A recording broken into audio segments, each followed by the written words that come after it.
NTR birthday సందర్భంగా ఎంతో కాలంగా ఫ్యాన్స్ ఎదురు చూస్తున్న వార్ 2 టీజర్ వచ్చేసింది. Pan India hits RRR Devara తర్వాత వార్ 2తో హిందీలోకి అడుగు పెడుతున్నాడు మన ఎన్టీఆర్. మరి బాలీవుడ్ నేటివిటీకి తగ్గట్టుగా తారకున్నాడా లేదంటే తెలుగు హీరోగా ఎలివేషన్ ఇచ్చాడా? Was story. దేవర తర్వాత ఎన్టీఆర్ నటించిన వార్ 2 ఆగస్టు 14న రిలీజ్ అవుతోంది. ఇంతవరకు లుక్ కూడా రిలీజ్ చేయని మేకర్స్ తారక్ పుట్టినరోజు సందర్భంగా టీజర్ తో ముందుకొచ్చారు.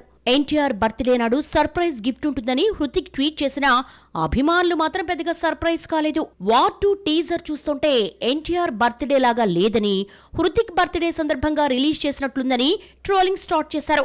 సినిమాలో తారక్ కంటే హృతిక్ రోల్ ఎక్కువగా ఉంటుందన్న వార్త ముందు నుంచి వినిపిస్తూనే ఉన్నా టీజర్ లో హృతిక్ ను ఎక్కువగా ఎలివేట్ చేయడం తారక్ ఫ్యాన్స్ కు నచ్చలేదు. వార్ 2 అయాన్ ముఖర్జీ దర్శకత్వంలో రూపొందింది. తెలుగు ఆడియన్స్ ను ఎలివేషన్స్ కు అలవాటు చేసి ఇందులో ఒక్క షాట్ కూడా చెప్పుకునేలా ఎలివేషన్ లేకపోవడంతో తారక్ ఫ్యాన్స్ షాక్ తిన్నారు. అయితే దర్శకుడు కియారా గ్లామర్ ను హైలైట్ గా చూపించాడు. వార్ 2 ఆగస్టు 14న వస్తుంటే ఒకరోజు తేడాతో రజనీకాంత్ గట్టి పోటీ ఇస్తున్నాడు.